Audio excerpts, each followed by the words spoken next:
بسم الله الرحمن الرحيم، والصلاة والسلام على أشرف المرسلين سيدنا محمد النبي الأمي الكريم، وبعد.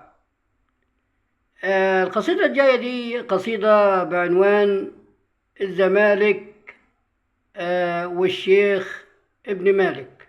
حكاية الزمالك مع الشيخ ابن مالك، احنا بنتابع الحدث، بنسمع الحدث وبنكتب فيه على طول. أتمنى من مستمعيني اللي مش مشترك يشترك عشان يوصلوا كل جديد، لأن أنا بكتب فيه أي حدث. أنا شايفين الزمالك، أنا مش أنا أهلاوي ولكن مش متعصب، يعني أنا مش متعصب للأهلي وبحيي كل زلمكاوي. أنا مش متعصب للأهلي، بحيي كل زملكاوي. احترامنا للزمالك، فريق محترم وفريق ليه قيمته، وبيقولوا إن فريق لكن حاله اتدهور، فتقريبا معمول له عمل. الزمالك معمول له عمل، وعشان كده راحوا للشيخ ابن مالك يفكوا له العمل. تعالوا نشوف الحوار اللي دار ما بين الفريق والشيخ ابن مالك والبخور والحاجات دي عشان يفكوا لهم ان شاء الله العمل.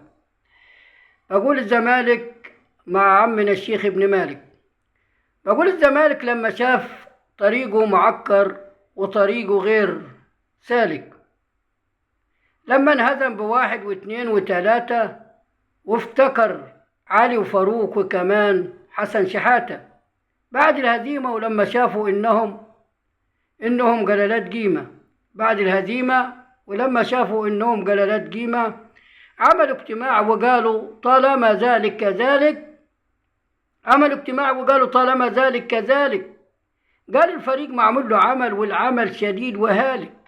قال الفريق معمول له عمل والعمل شديد وهالك. معمول لنا عمل يا ناس إن طريقنا يبقى حالك. معمول لنا عمل يا ناس إن طريقنا يبقى حالك. وفكروا يروحوا لشيخ اسمه ابن مالك. وحكوا له عن الحكاية واللي حاصل بالزمالك. وراح حكوا له الحكاية عن اللي حاصل في الزمالك. راح قال مدد مدد مدد. راح قال لهم مدد مدد مدد يا يزيد، احضر تعال خد مني البريد. المدد يا يزيد، احضر تعال خد مني البريد، ولازم تيجي بكلام يكون مفيد، ولازم تجيني بكلام يكون مفيد. انت يا يزيد وانا ابن مالك، تعال نشوف حال الزمالك. قال له انت يا يزيد وانا ابن مالك، تعال نشوف حال الزمالك. وراح صرخ وراح مهدد بالوعيد.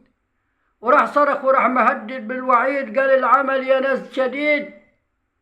وراح صرخ وراح مهدد بالوعيد وقال العمل يا ناس شديد شديد. موقف حال شيكابالا وفتوح وفتحي وعبد الله السعيد. موقف حال شيكابالا وفتوح وفتحي وعبد الله السعيد. لما يشوتوا في الجول الكورة بتروح بعيد بعيد بعيد. بعيد بعيد.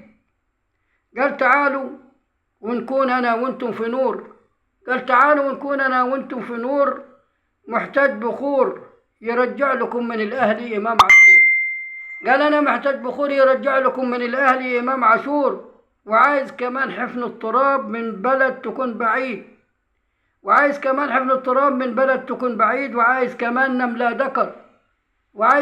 نملة دكر وديل عنزة وزعف جريد.